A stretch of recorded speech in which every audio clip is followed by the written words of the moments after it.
Another sprint day in Cro Race. Could anybody stop the Paul Magnier train? Ineos Grenadiers looked pretty well set up to do so.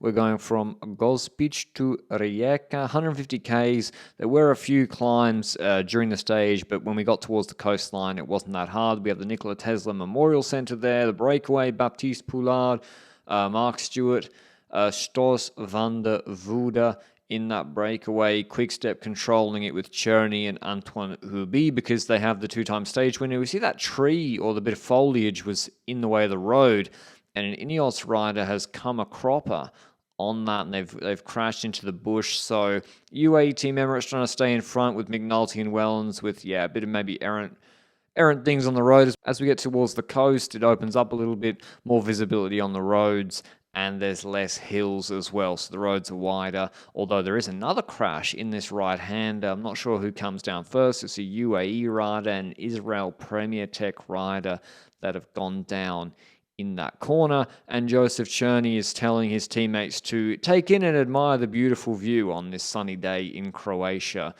which, looks like a pretty chill, nice race to do in good weather. Bahrain Victoria's trying to make the remaining little hills hard.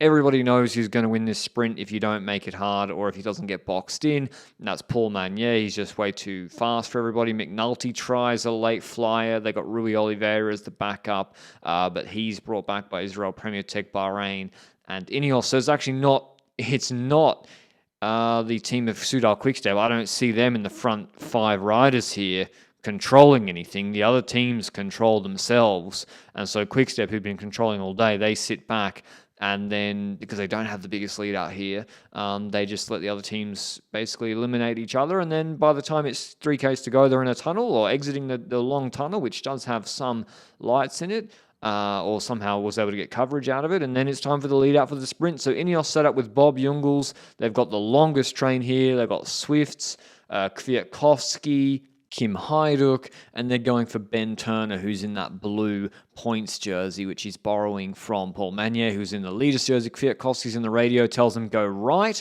Sheffield goes right. Kwiatkowski's always looking to see where Turner is, where a Quickstep coming from. There's a right-hand corner now, big, high-speed right-hander, and you see, again, Kwiatkowski looks behind, and they're going to fan out. You always see Alpecin do this in one of the last right-handers of Scheldeprijs, for example. You want to fan out to stop getting dive bombed. You pull out late. So the reason they moved across right, Kwiatkowski told them to, is to stop them getting undercut and dive bombed from far. Then they move back left, so you can actually take the corner fast. And then they fan out, so no one can come over the top of them either. That gets your long train through the corner without a Quickstepper or an Israel Premier Tech rider getting in amongst your lead out. And they do this very well for the subsequent corners as well. So Ineos, it's a very hard thing to do in modern cycling, to have a long train like this. I know they have a very good core of lead out here compared to the competition, but to get a long lead out with 2Ks to go through corners together is very, very hard to do. They do that well, but the final corner, when you see the front on, it looks like Kwiatkowski thinks the corner's going right or stuffs up the corner completely, but I think it's much of the same. I think he was trying to block the Quickstepper. I think it was, because it looks like he's saying, oh shit, this is a left-hander, not a right-hander, but I think he was trying to block the Quickstepper who was going to try to bring Magnier through that corner first. We'll see it in the overhead better.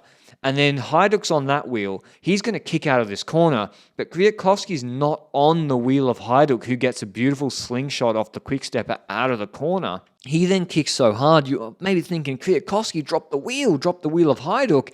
And at 150 to go, Turner launches into the slipstream of Hajduk, comes back around him at about 100 to go, looks from the front on maybe that he won, but there was an iPhone in the way. Here's that corner again. I think it's Kwiatkowski trying to block the Quickstep lead out. He does block Magnier, because otherwise Magnier is coming through on the hip of Hajduk, on his lead out man's wheel, and for sure Magnier just wins from there. There's no way. If Magnier launches first, I just don't see Turner coming around him. Kwiatkowski does block Magnier there, but now he's dropped the wheel. What's he do? I think he did the right thing, because if you drop the wheel here, Magnier will get the jump on Turner, and then he will sprint into the draft of Hajduk himself. Instead, it's Turner doing it. Turner actually gets a good slingshot And I think if Magnier gets the jump first, gets the slingshot, even if it's from 225, I just don't think Turner has the speed to come around him. This was late that Turner came around him. It's like 175 meters to go. So, yeah, maybe I think Magnier levels up with him at about 25, 40 meters to go. So I think maybe not perfect. In the end, it actually gave Turner a pretty good chance to win. The problem was Magnier was on his wheel. And yeah, if Magnier was 2 wheels back, where Van Poppel was, who dropped his chain, then it would have been perfect. But the unfortunate reality for Ineos was that Magnier was on his wheel, and he's the quickest man here. Here's what the Frenchman had to say after the race. Congratulations, Paul, once again. It was a photo finish, but you simply seem unbeatable here, huh? Yeah, it was really close, but I really, first of all, have to thank my teammate Joseph Czerny and Antoine Huby. They control all the day. They are end of contract, and they really helped me today. Yeah, it's really strong riders, and I hope the best for them because they really gave everything for me every day, and also all the other teammates who bring me in the best position in the final, and then I'm super happy to finish it off. And what are your plans for tomorrow? Tomorrow will be too hard for me, but yeah, I will help my teammates. They also have ambitions, so if I can help as they helped me the last 3 days, I will do it. And do you think you can win the remaining sprints? The blue jerseys, yeah, I will try to give my best every time I have an opportunity, and yeah, let's see what's going to happen on the last stage. In terms of GC, we have the big GC stage tomorrow, 3K 11% climb, so we expect many of these names not to be surviving, except maybe Ben Turner. I mean, it depends how hard. If McNulty goes solo, yeah, he wins or whatever. I don't expect Ben Turner to be in the GC lead, but if he can survive that climb pretty well and sprint in the group behind, maybe he can run top 10 in GC in this race. Hope you enjoyed the video, and look out for Alex Molinaro tomorrow. Ciao, ciao.